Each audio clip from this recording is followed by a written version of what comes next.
नमस्कार दोस्तों, स्वागत है आपका इस नए वीडियो में। दोस्तों, जैसा कि आप स्क्रीन पर देख सकते हो, ये जो पेपर है मार्च 2024 का सब्जेक्ट साइंस एसएससी। अगर आप एसएससी यानी 10th के स्टूडेंट हैं तो ये पेपर आपका है। जो आपने 18 मार्च 2024 को एग्ज़ाम दिया साइंस का, उसका कंप्लीट सोल्यूशन मैं आप देने वाला हूँ सेक्शन ए का, जो आपके ऑप्शन 1 मार्क वाले क्वेश्चन हैं। सो वीडियो के अंत तक बने रहें दोस्तों। चैनल पे कोई नए हैं तो सब्सक्राइब जरूर कर लें, लाइक शेयर करना ना भूलें। तो let's start the video without wasting time. शुरू करते हैं। Maybe you are Hindi or English या गुजराती मीडियम के आप स्टूडेंट हों, सो डोंट वरी, ऑप्शन सारे में सेम ही हैं, सिर्फ लैंग्वेज का डिफरेंस है। And I will explain everything both, साथ में हम बात करते रहेंगे यहाँ पर। चलो पहले ऑप्शन की बात करते हैं। निम्न में से कृत्रिम सूचक है। कृत्रिम सूचक मीनिंग आर्टिफिशियल इंडिकेटर।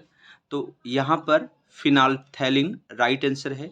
क्यों राइट आंसर है? क्योंकि हमें पता है जो हमारा ओनियन है, हल्दी, टर्मरिक है, लिटमस है, ये सब नेचुरल वे से ऑब्टेन किया जाता है, प्राकृतिक रूप से प्राप्त किया जाता है। इसलिए आर्टिफिशियल जो हमारा इंडिकेटर है, कृत्रिम सूचक है, वो क्या होगा? फिनाल्थैलिन।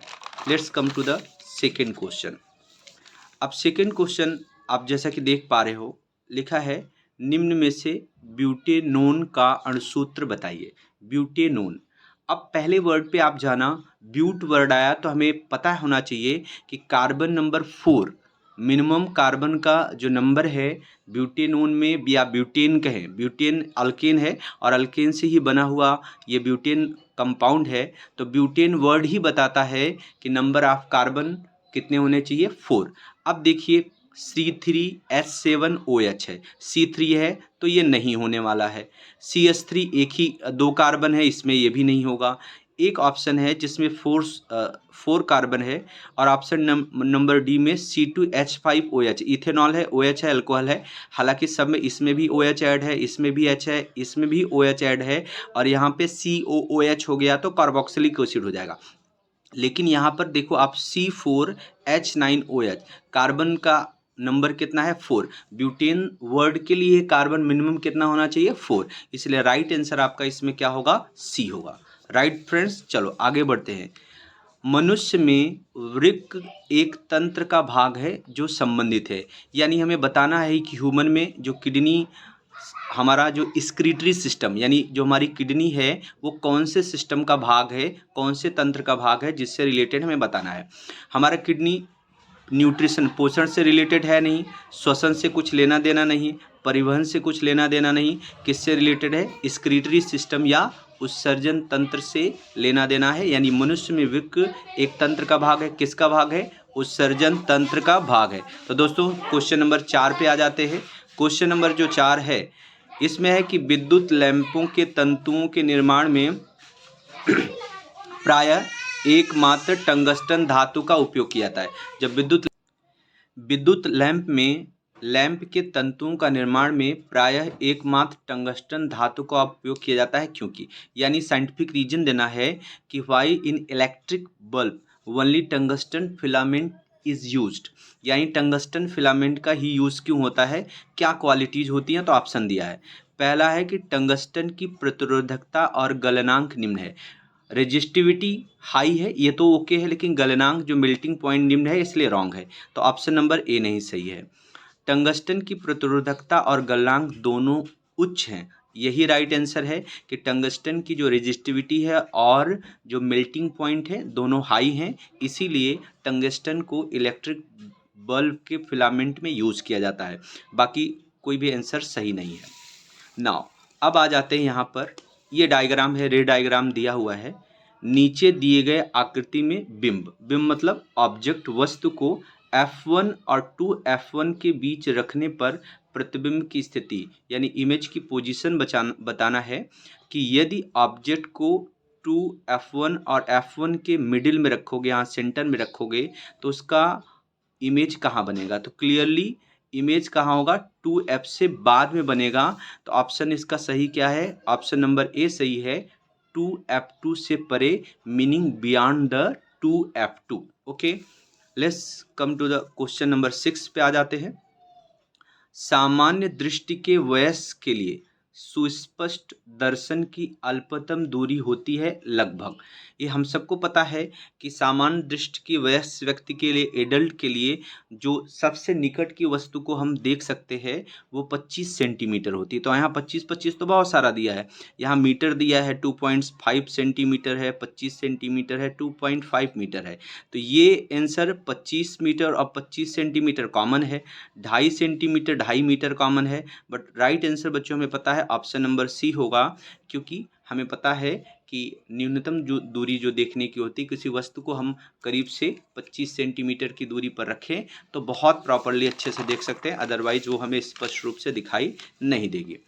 अब जाते हैं हम लोग क्वेश्चन नंबर 7 पर। एल्केन समजाति श्रेणी का प्रथम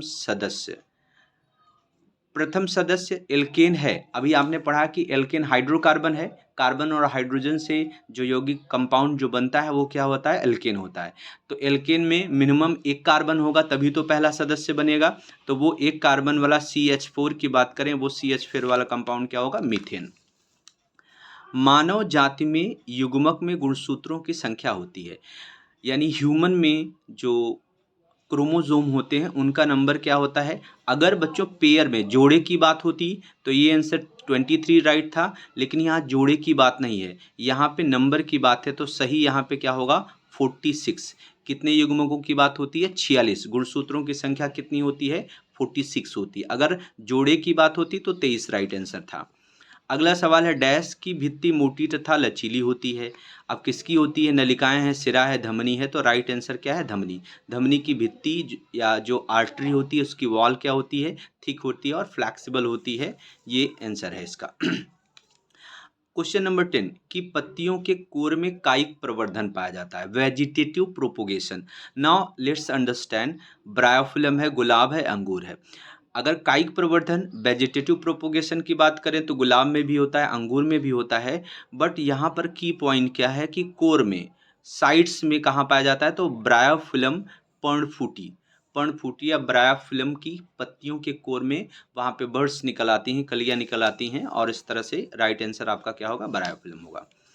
यदि चश्मा बनाने वाले जब संशोधित लेंस की क्षमता +2.0 डायोप्टर निर्धारित करता है तो प्रकार के लेंस का उपयोग करने को सूचित करता है। मतलब ऑप्टिशियन है वो आपको +2 डायोप्टर का कॉन्टेक्ट लेंस या चश्मा आपको ग्लासेस लगाने को कहता है, तो उसमें कौन सा लेंस यूज़ करेगा। तो आप प्लस आ गया, हमको पता है कॉनकेव लेंस यानी अवतल लेंस का पावर माइनस में और उत्तल लेंस का पावर प्लस में होगा। तो यहाँ पर आपका क्या आएगा, उत्तल सही आंसर है। और अगर आप इंग्लिश मीडियम के स्टूडेंट हैं तो वहाँ पे क्या आएगा, कॉन्वेक्स। क्लियर। अगला क्वेश्चन है, धातु कमरे के तापमान पर द्रव स्वरूप रहता है। तो कौन सा ऐसा मेटल है जो रूम टेम्परेचर पर लिक्विड फॉर्म में होता है, तो हमें पता है वो मरकरी है, पारा है। क्लियर। नाउ अब यहाँ पे हमें ट्रू फॉल्स बताना है, दैट इज़ वेरी इंपॉर्टेंट। बहुत ही कहीं ना कहीं चालाकी से ये पेपर बना हुआ है, मीनिंग कुछ न कुछ ट्रिक लगा दिया है। आप ध्यान से समझना। यसद लेपन, गैल्वेनाइजिंग जो प्रोसेस है लोहे को जंग से सुरक्षित रहता है। ये ट्रू है, सही है, सत्य है। क्यों सत्य है, क्योंकि हमें पता है गैल्वेनाइजिंग की प्रोसेस में जिंक का यूज़ किया जाता है, जंग से सुरक्षित करने के लिए जिंक की परत चढ़ा देते हैं। और अगला सेंटेंस जो है, पुरुष में गुणसूत्र का पूर्ण युग्म होता है। अब यहाँ ह्यूमन नहीं कहा है, मानव नहीं कहा है, यहाँ पुरुष कहा है। पुरुष मतलब ओनली मेन में क्रोमोसोम्स का पेयर कंप्लीट होता है, परफेक्ट होता नहीं होता है। क्यों नहीं होता, कि पुरुष में जो पेयर है वो XY होता है। अगर फीमेल की बात होती तो फीमेल में हमें पता है XX होता है और मेल में क्या होता है, XY होता है। तो यहाँ पर जो आखिरी जोड़ा है, पुरुष में गुणसूत्र का पूर्ण युग्म जो क्रोमोसोम का पेयर है वो पूर्ण कंप्लीट नहीं है। क्यों नहीं आखिरी जोड़ा कंप्लीट है, क्योंकि एक क्रोमोसोम को X दूसरे को Y क्यों कहते हैं। सवाल है क्यों कहते हैं, कि इसमें दोनों जो पेयर के जोड़े के क्रोमोसोम है, जो Y क्रोमोसोम है इसकी साइज जो होती है X क्रोमोसोम से थोड़ी सी कम होती है, छोटी होती है, इसलिए इसको क्या नेम दे देते हैं, Y क्रोमोसोम नेम दे देते हैं। इसलिए जोड़ा सही नहीं है। तो इसके हिसाब से पुरुष में गुणसूत्र का पूर्ण युग्म होता है, ये फॉल्स है, रॉन्ग है, असत्य है। ठीक, चले सीधा नेक्स्ट अगले इस पे बात करते हैं। परितारिका पुतली के साइज को नियंत्रित नहीं कर सकती। परितारिका अगर इंग्लिश में बात करें तो आइरिस है। आइरिस वो मसल है जो प्यूपिल के साइज को कंट्रोल करती है। तो यहाँ पे कह रहे हैं कि नहीं कर सकती, इसलिए क्या है, फॉल्स है। कर सकती है, ये सेंटेंस क्या है, फॉल्स है। यानी ये ट्रू हुआ, ये फॉल्स, ये फॉल्स। नाउ यदि विलियन का पीएच 7 to 14 7 से 14 तक बढ़ता है तो विलियन में हाइड्रोजन आयन की सांद्रता में कमी आती है। ये राइट है, सही बात है। OH 7 से 14 की तरफ बढ़ेगा मतलब सोल्यूशन बेसिक होता जाएगा, और बेसिक सोल्यूशन होगा तो OH माइनस आयन की कंसंट्रेशन इंक्रीज होगी, बढ़ेगी, हाइड्रोजन आयन की सांद्रता घटेगी, इसलिए ये क्या है, ट्रू है। सही है बच्चों। तो यानी यहाँ पे क्लियर हुआ, पहला ट्रू, दूसरा और तीसरा दोनों फॉल्स हैं, और यहाँ पर आपका जो फोर्थ नंबर है वो क्या है, ट्रू है, सत्य है। क्लियर। चले आगे बढ़ते हैं, क्वेश्चन नंबर 17 पे आ जाते हैं। क्वेश्चन नंबर 17 है, पश्च मस्तिष्क का कौन सा भाग शरीर की संस्थिति तथा संतुलन के लिए उत्तरदायी है। यानी जो हाइंड ब्रेन है, हाइंड ब्रेन का कौन सा पार्ट है जो बॉडी को बैलेंस करने के लिए, कोऑर्डिनेट करने के लिए, उसकी पोजीशन के लिए रिस्पॉन्सिबल है, जिम्मेदार है। तो अगर आप हिंदी मीडियम के स्टूडेंट हैं तो आंसर वो क्या है, अनुमस्तिष्क। क्या है, कौन सा भाग होता है जो बॉडी को बैलेंस करता है, छोटा दिमाग, अनुमस्तिष्क है। और अगर आप इंग्लिश मीडियम के हैं तो आपका सही आंसर होगा सेरिब्रेलम। क्या है, सेरिब्रेलम। सेरिब्रेलम सही आंसर होगा आपको। ना look at the next question. Mendel के मटर के पौधे के प्रयोग में दूसरी पीढ़ी के दौरान मिलने वाली संतति की संरचना capital T, capital T, small T है। इनमें से प्रभावी लक्षण और अप्रभावी लक्षण आपको अलग करना है। यानी F2 पीढ़ी में हमने पता है कि मेंडल का जो एक्सपेरिमेंट था उसमें उसकी F1 जनरेशन में सारे प्लांट्स कैसे थे, सब टॉल थे। लेकिन उसकी F2 जनरेशन में हमने देखा था कि 75% प्लांट्स टॉल थे और 25% क्या थे, स्मॉल थे, बौने थे, डार्क थे।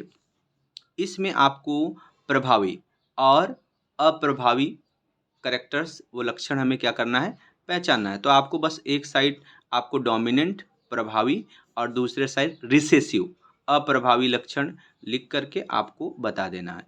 अब क्वेश्चन आया कि कैसे हमको पता चलेगा, मालूम है जिसमें कैपिटल टी है, कैपिटल टी क्या प्रभावी लक्षण है, ये कैपिटल टी है और उसके साथ स्मॉल टी है, लेकिन हमें पता है कैपिटल टी क्या होता है, प्रभावी डोमिनेंट करेक्टर है, और तब इसमें रिसेसिव में अप्रभावी में क्या होगा, टीटी। बस इतना आपको लिख देना था और आपको नंबर मिल गया। प्रकाश का विक्षेपण क्या है, डिस्पर्शन ऑफ लाइट क्या है।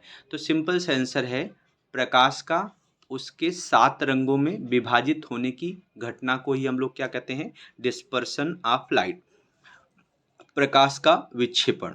ठीक है ना। आप कह सकते हो dispersion of white light into different colour या 7 colours is called reflection of light. इसको हम लोग क्या कहेंगे, रिफ्लेक्शन ऑफ लाइट कहेंगे। क्लियर है। ओके आगे बढ़ते हैं। अगला क्वेश्चन है, निम्नलिखित में से अयोग्य जोड़ी बताइए। इनअप्रोप्रिएट हमें पेयर बताना है। सिल्वर चालक है, सही है। निक्रोम क्या होती है, मिश्र धातु होती है। यहाँ पर निकिल को विद्युत रोधी इंसुलेटर बता दिया है, तो राइट आंसर यही होगा। ठीक, यहाँ पे हमें पेयर मैच करना है, जोड़े मिलाना है। थायरॉक्सिन, थायरॉक्सिन बॉडी में क्या करता है, मादा लैंगिक अंगों का विकास थायरॉक्सिन की वजह से तो नहीं होता, फीमेल ऑर्गन्स का डेवलपमेंट। दूसरा है शरीर की वृद्धि के लिए उपापचय का नियमन करता है, यानी बॉडी की ग्रोथ के लिए मेटाबॉलिज्म का कंट्रोल करता है। That is the right answer, meaning 21 का आपका क्या होगा सही answer, B.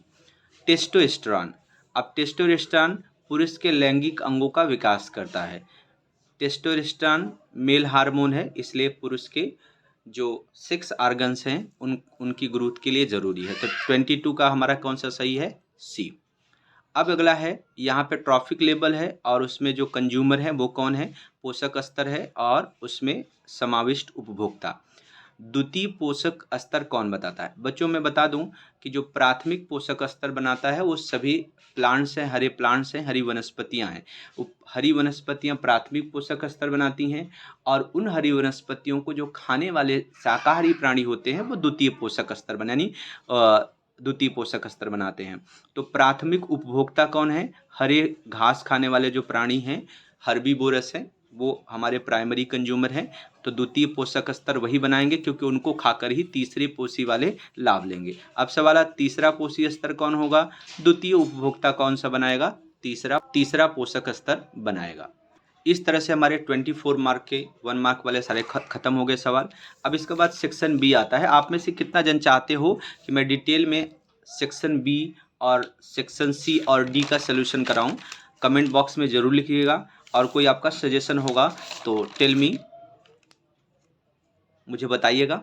Thank you so much for the watching the video till then. Bye bye, see in the next lecture.